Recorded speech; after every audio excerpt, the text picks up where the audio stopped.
qu'est-ce que ça a fait à ce moment-là? Ben je me suis vu, je voyais mieux, les couleurs étaient plus belles, j'entendais des sons, les sons sont venus plus meilleurs. Quand je mangeais, la nourriture était meilleure, tout est devenu meilleur tout d'un coup.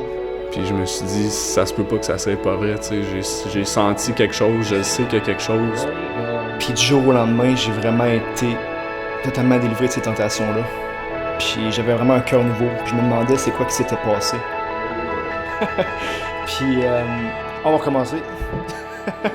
Oui.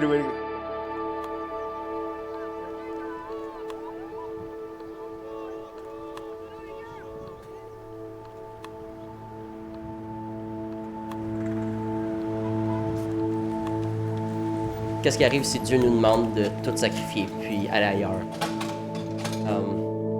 Puis quand que cette question-là m'est venue en tête, moi, dans mon cœur, je pensais que ma réponse naturelle à si Dieu demande quelque chose, ce serait oui.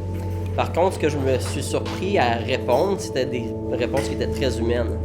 Je me rendais compte que mon cœur n'était pas disposé à tout délaisser pour Dieu puis suivre son appel. Jusqu'au moment, encore une fois, où je résistais à Dieu. Je disais à Dieu, envoie quelqu'un d'autre, moi je vais venir le backer, je vais venir derrière lui.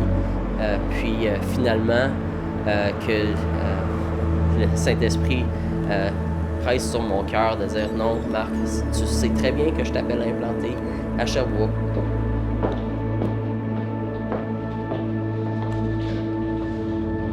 Je viens d'un milieu assez difficile.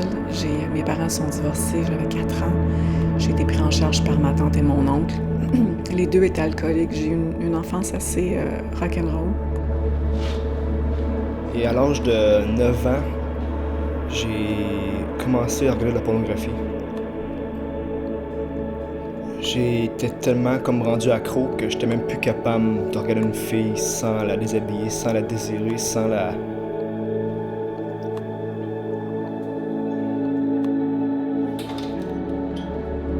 Puis pour moi, à ce moment-là, quand j'entends parler d'implantation d'église, ça fait aucun sens. Je me dis, ça fait 30 ans que je suis au Québec. J'ai très, très rarement vu des gens qui ne sont pas des églises venir à la foi en Jésus-Christ. C'est rare qu'on voit des conversions, c'est rare qu'on voit des Québécois devenir chrétiens. Donc, si les églises, on n'arrive pas à rejoindre les gens, c'est quoi le but d'avoir une autre église de plus qui ne va pas rejoindre les gens?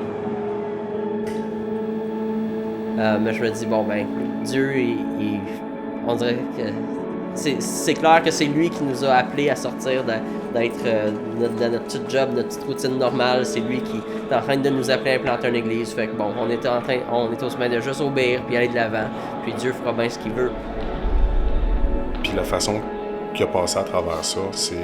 j'ai passé bien des années à me demander, bon ben, Seigneur, tu sais, est-ce que c'était ta volonté qu'on se marie ou est-ce que c'était quelque chose que tu as permis? Je consommais beaucoup de drogue, puis j'essayais de me satisfaire dans ces affaires-là. J'essayais de me satisfaire avec l'apparence physique. Je m'entraînais beaucoup. J'étais un persécuteur, je vendais de la drogue, je profitais des gens, j'étais voleur, menteur. J'étais pas gentil. Ça va bien? Oui, merci. Par la grâce de Dieu, après 4 mois qu'on a de notre lancement, si on veut, on s'est retrouvés on a eu nos premiers baptêmes. Puis à ce moment-là, il y a 7 personnes qui se sont faites baptiser. Donc là, pour la première fois, je suis comme, oh, peut-être que Dieu est en train de faire quelque chose, ça. Peut-être qu'il y a une œuvre nouvelle du Saint-Esprit qui va vraiment réellement sauver des Québécois purlines francophones.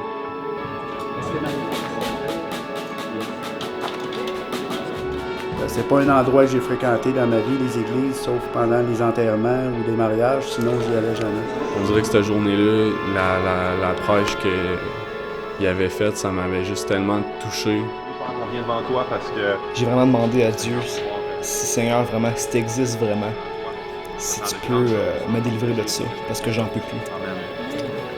Puis, donc, cette foi-là commence à grandir. Puis, à un moment donné, une couple de mois plus tard, je me réveille une nuit, puis Dieu semble être en train de me dire Marc, lève les yeux parce que je m'apprête à faire quelque chose. La moisson, elle arrive. Oui, père, on va juste là.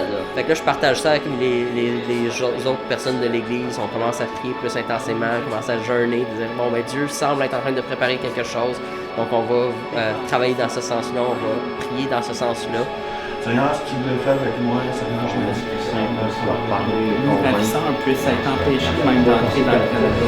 Les deux ensemble, qui va restaurer toutes choses. Après 3 ans, on voit déjà plusieurs générations de chrétiens, de gens qui peut-être n'avaient pas beaucoup d'enseignement encore, pas beaucoup de connaissances pour l'instant, mais qui disaient « Viens voir Jésus, Jésus a transformé ma vie, viens le voir, puis il va transformer ta vie aussi. » Cheese!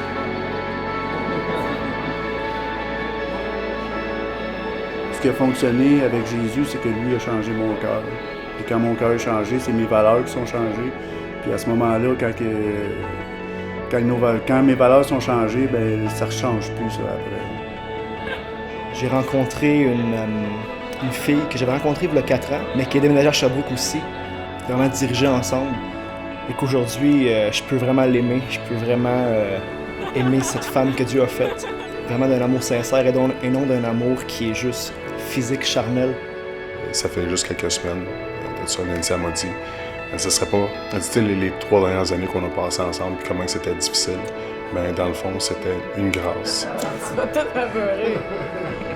C'est au travers toutes ces souffrances-là que Dieu fait les plus grands miracles et les plus grandes transformations. Je sais que Dieu, il est là. Jésus, il est venu mourir pour moi, puis ça a bouleversé ma vie. Il m'a libéré de beaucoup de choses que jamais j'aurais pensé être capable. Ça s'explique pas tant que ça, là.